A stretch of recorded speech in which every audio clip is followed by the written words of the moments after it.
हाँ जी गाइज, अगर आप राजस्थान से तैयारी कर रहे हैं, चाहे आप फर्स्ट ग्रेड की तैयारी कर रहे हो, सेकंड ग्रेड की, specially first grade, second grade, बाकी जो भी अदर वैकेंसीज है, राजस्थान जियोग्राफी सभी की लगती है ऑलमोस्ट। और उद्योग उसका टॉपिक रहेगा आज जो हम पढ़ने वाले हैं।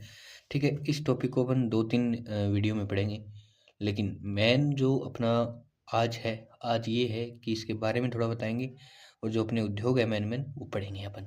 ठीक है, तो उद्योगों के बारे में थोड़ा सा ये है कि सेकंड ग्रेड को और फर्स्ट ग्रेड को ध्यान में रखकर हम पढ़ रहे हैं वैसे तो।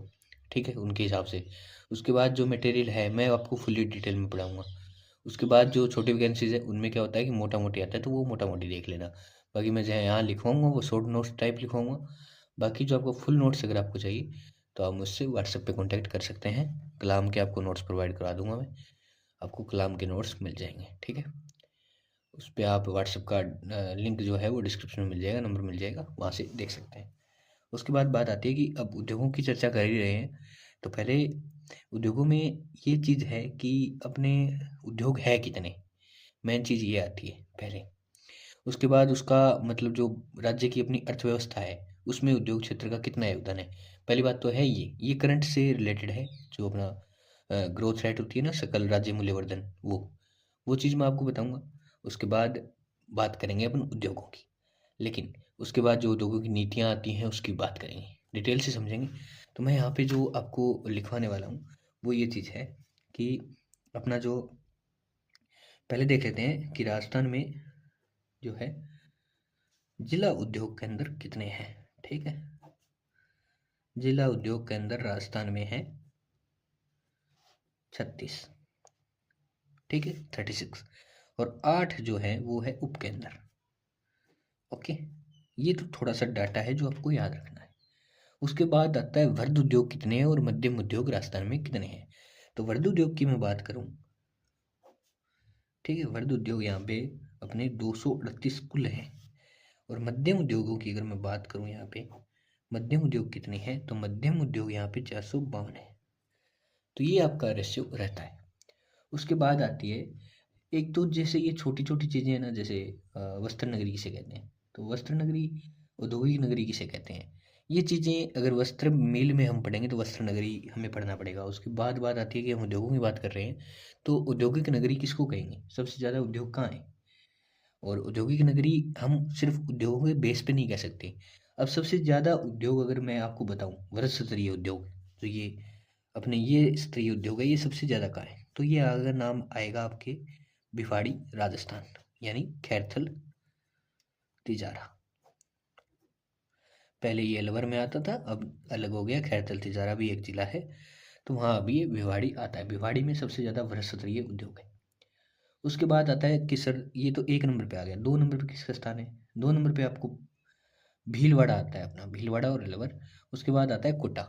अब कोटा मैंने क्यों बताया थर्ड स्थान तक जाने की जरूरत क्यों है, इसलिए है क्योंकि कोटा जो है, कोटा को औद्योगिक नगरी भी कहा जाता है। औद्योगिक नगरी, ठीक है, कोटा को औद्योगिक नगरी कहा जाता है। अब अपन बात करते हैं कि अपना जो अर्थव्यवस्था में योगदान है वो कितना है। ठीक है, तो एक तो थोड़े से जिले पढ़ लेते हैं जहाँ पे सबसे ज़्यादा हमने पढ़ लिए, ये सबसे ज़्यादा उद्योग यहाँ है। अब सबसे कम की बात करें तो एक तो जैसलमेर का जो एरिया है, ठीक है, जैसलमेर का एरिया सबसे कम उद्योगों की बात करें तो जैसलमेर का जो एरिया है वहाँ पे इंडस्ट्री जो है विकसित नहीं हो सकती जल्दी से, क्योंकि कच्चा माल जो चाहिए वो पर्याप्त मात्रा में वहाँ से नहीं मिल पाता। तो यहाँ से जैसलमेर, और उसके बाद आता है बाड़मेर आपका। उसके बाद एक चूरू जिला भी आ जाता है जहाँ लगभग शून्य के बराबर है। ठीक है, उसके बाद एक सिरोही भी आ जाता है। वो बात करें अलग अलग क्वालिटी है, मैंने आपको 3 चीज़ याद रखनी है। ओके, ये चीज़ें हो गई उद्योगों के बारे में। अब उसके बाद आती है, ये तो नॉर्मल डिटेल्स हो गई उद्योगों के लिए। उसके बाद आती है औद्योगिक नीति। तो अब औद्योगिक नीतियों की बात करें अपन, तो औद्योगिक नीतियाँ कितनी आई हैं आज तक। तो आज तक जो औद्योगिक नीतियाँ हैं वो अपने साथ आई हैं। लेकिन उन साथ को पढ़ने से पहले मैं अर्थव्यवस्था में जो आपका योगदान है राजस्थान का उद्योगों का, वो थोड़ा सा समझा देता हूँ। क्योंकि वो करंट का थोड़ा सा पोर्शन रहता है और वो ज़रूरी भी है, और वैसे डाटा अपने पेपर में भी आता है, ज़रूरी नहीं है कि करंट में ही जाएगा। ठीक है, तो यहाँ से ये दोनों दृष्टि से इम्पोर्टेंट है, एग्जाम के लिए और करंट के लिए भी। ठीक है, तो यहाँ पे जो अपना अब जो अपना सकल राज्य मूल्यवर्धन जो हम देखते हैं वो दो चीज़ों पर देखते हैं, एक तो स्थिर कीमतों पर, ठीक है, और एक होता है अपना प्रचलित मूल्य या प्रचलित कीमत, ठीक है। तो ये है। अब इसमें आपका जो योगदान है वो पहले ही एक जो चीज़ आती है वो आती है 2023-24 में कितना था, एक अपना जो न्यू डाटा है वो है 24-25 का। तो यहाँ पे मैं दोनों डाटा बताऊंगा आपको। तो ये पहले जो था वो 28.53% था, ठीक है, लेकिन जो अब है वो है 28.39%, ठीक है। 2024-25 में थोड़ा सा कम हुआ है। उसके बाद बात करें कि ये ना के बराबर है, मान लीजिए कम, तो ये 27 है, ध्यान रखना 27.90%। और उसके बाद जो अभी का जो है वो है 27.16%, ठीक है। तो ये है। अब जो आपका है ये डाटा आपको लगभग रटना ही पड़ेगा, क्योंकि और इसका कोई ऑप्शन नहीं है, रटना ही पड़ता है, मैंने रट रखा है वैसे आपको रटना ही पड़ेगा, ठीक है। अब बात आती है कि ये तो हो गए अपना जो डाटा करंट की दृष्टि से कि उद्योगों का योगदान कितना है अपने जो अर्थव्यवस्था में। अब आता है कि औद्योगिक नीतियाँ, मेन अपना जो है आज का टॉपिक यही है, औद्योगिक नीतियाँ, ठीक है। तो औद्योगिक नीतियाँ अपने आज तक 7 आई हैं, जो मैंने बता दी, 7 बताई थी आपको, 7 आई हैं। अब ये 7 कब आई थी, इनका योगदान क्या था, इनका उद्देश्य क्या था, ये थोड़ी सी बातें आपको पता होना चाहिए, सारी की नहीं तो फर्स्ट की और जो लास्ट की एक दो है उनकी तो पता ही होनी चाहिए। तो अब हम पहली बात करते हैं फर्स्ट की। फर्स्ट औद्योगिक नीति आई थी, वो आई थी आपकी 24 जून 1978 को, ठीक है, 24 जून 1978 को आई थी। उसके बाद उसका मेन क्या क्या था, ये था कुटीर उद्योगों को बढ़ावा देना या प्रोत्साहन, मान लीजिए कुटीर उद्योग प्रोत्साहन, ठीक है। ये मेन मुख्य उद्देश्य था इसका, और इसमें भैरव सिंह शेखावत अपने जो है वो सीएम थे। अब बात आती है कि द्वितीय कब आया। तो द्वितीय तृतीय इनमें आपको ज़्यादा मतलब याद रखने की जरूरत नहीं है, मैं तो आपको लिखा दूंगा यहाँ पे, पर आपको जो मेन याद रखना है वो ये है। देखो द्वितीय आया था अपना लगभग 1990 दिसंबर में, तो दिसंबर 1990, इसमें आपको और कोई खास बात याद नहीं रखनी है। थर्ड की बात करें, थर्ड आई थी आपकी 15 जून 1994, ठीक है। इसमें थोड़ा सा ये याद रखना कि जो अपना औद्योगिक विकास के निजीकरण शब्द पे जोर दिया गया। तो ये निजीकरण जो शब्द है ना, इस पे जोर दिया गया। ये कब दिया गया, ये थर्ड जो अपनी औद्योगिक नीति आई थी तीसरी, उसमें पंत जो अपना निजीकरण पे है वो जोर दिया गया। ये 15 जून 1994 को जारी की गई थी, ठीक है। ये थोड़ी सी इसमें विशेष बात है, ये याद रखना, ठीक है। अब बात आती है फोर्थ की। फोर्थ आपकी जो है यहाँ पे 4 जून, ये लगभग जून में ही है, ध्यान रखना, 1998, ठीक है। पांचवी जो बात करें वो आई थी आपकी अगस्त 2010 में, ठीक है। उसके बाद जो आपकी छठी जिसे आप पढ़ रहे हैं, छठी एमएसएमई नीति, ये तो आपने पढ़ी भी होगी। तो ये आई थी आपकी 20 नवंबर, और इसका तो आपको पता भी होगा 20 नवंबर 2015 को जारी हुई थी। उसके बाद जो नई लेटेस्ट है वो है 7वीं, ये आई थी 1 जुलाई 2019। अब यहाँ पे आपको कुछ समझ नहीं आ रहा होगा, इसके प्रॉपर नोट्स आपको मिल जाएंगे अगर आप जीके के नोट्स लेना चाहते हैं। यदि आप मैथ से हैं तो मैथ के नोट्स भी आपको मिल जाएंगे, ये मैंने बता दिया बीच में। तो ये चीज़ें हैं, ये नीतियाँ आई थी। अब इसमें एमएसएमई नीति तो आपको बहुत बार पढ़नी पड़ेगी, ठीक है। अब यदि बात करें अपन कि अपने, ये तो हो गई नीतियाँ, इनमें कुछ खास नहीं है, आपको एमएसएमई जो है वो आपको पढ़नी पड़ेगी, आप कहीं से भी मतलब इसमें आएगी, एमएसएमई भी आएगी, लेकिन यहाँ अभी एमएसएमई नहीं बताने वाला मैं, एमएसएमई हम बहुत बार पढ़ेंगे, ठीक है। तो यहाँ पर जितना अपना उद्देश्य है उतना ही पढ़ेंगे औद्योगिक नीतियाँ, क्योंकि फालतू पढ़ना और फालतू टाइम बर्बाद करना आपके लिए अभी सही नहीं है। तो औद्योगिक नीति आपने पढ़ ली 7, अभी मैंने इसका उद्देश्य की बात करें 7वीं में, तो यही नॉर्मल उद्देश्य होते हैं, जैसे हितैषी औद्योगिक विकास करना, रोजगार सृजन, ये नॉर्मल नॉर्मल चीज़ें हैं। अब बात आती है कि सार्वजनिक उद्योग राजस्थान में कितने हैं। अब मेन चीज़ आता है उद्योगों पर।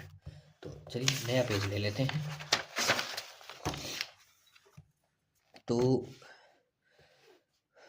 राजस्थान में सार्वजनिक उद्योग, तो इनकी अगर बात करें तो यहाँ पे सार्वजनिक उद्योग जो है इनको दो पार्टों में बांटेंगे अपन। एक तो होते हैं केंद्र सरकार के अधीन और एक होते हैं राज्य सरकार के अधीन। कुछ होते हैं जो मिलकर राज्य सरकार और केंद्र सरकार का हिस्सा होता है, वो सभी हम जो है पढ़ेंगे आराम से। तो केंद्र सरकार के कितने उपक्रम है? ये है 7, ये केंद्र है और ये है राज्य। तो राज्य के 23 है, ठीक है।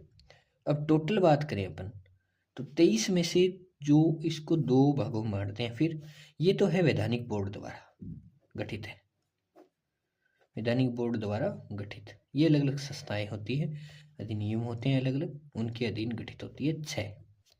23 में से बाकी कितनी बच गई? 17 बच गई ना। 17 जो है वो है आपकी, जो आपका कंपनी एक्ट आता है, कंपनी एक्ट 1956 के अधीन गठित है। तो ये 23 है, इनका ये वर्णन है, और इनका 7 है, इनका ये। अब अपन जो है मेन काम है ये 7, अब ये पढ़नी है अपन को। अब ये 7 कौन कौन सी है, ठीक है। मैं पहली आती है हिंदुस्तान जिंक लिमिटेड, HZL। दूसरी यहाँ पे अगर दूसरी की बात करें तो ये आती है अपनी हिंदुस्तान कॉपर लिमिटेड, ठीक है। तीसरी की बात करें तो ये है अपनी HMT। हाँ, HMT से याद आया आपको, घड़ी, ये सही है, ये घड़ी वाली है, ठीक है। अब उसके बाद बात करते हैं 4 नंबर कौन सी आती है। ये आती है सांबर साल्ट लिमिटेड, SSL, ठीक है।